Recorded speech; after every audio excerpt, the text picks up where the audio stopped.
So, this idea of a resource-based economy was defined in the 1970s by social engineer Jacques Fresco.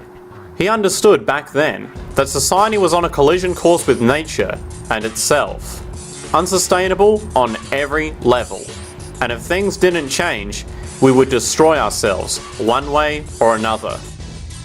Are all of these things you are saying, Jacques, could they be built with what we know today, or are you guessing based on what we know today? No. All of these things can be built with what we know today. It would take 10 years to change the surface of the Earth, to rebuild the world into a second Garden of Eden. The choice lies with you. The stupidity of a nuclear arms race, the development of weapons, trying to solve your problems politically by electing this political party or that political party, that all politics is immersed in corruption. Let me say it again. Communism, socialism, fascism, the Democrats, the liberals, we want to absorb human beings. All organizations that believe in a better life for man. There are no Negro problems, or Polish problems, or Jewish problems, or Greek problems, or women's problems. They're human problems. I'm not afraid of anybody. I don't work for anyone. No one can discharge me. I have no boss. I'm afraid to live in the society we live in today. Our society cannot be maintained by this type of incompetence. It was great, the free enterprise system, about 35 years ago. That was the last of its usefulness. Now we've got to change our way of thinking or perish.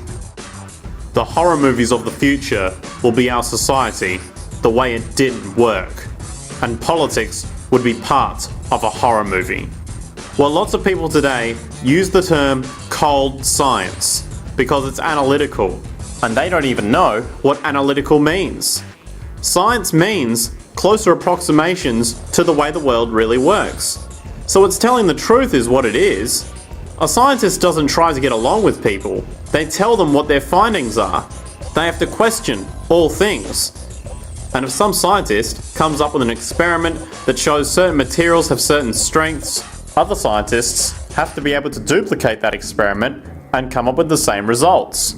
Even if a scientist feels that an aeroplane wing, due to mathematics or calculations, can hold up a given amount of weight, they still pile sandbags on it to see when it breaks.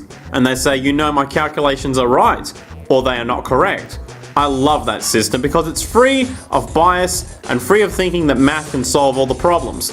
You have to put your math to test also.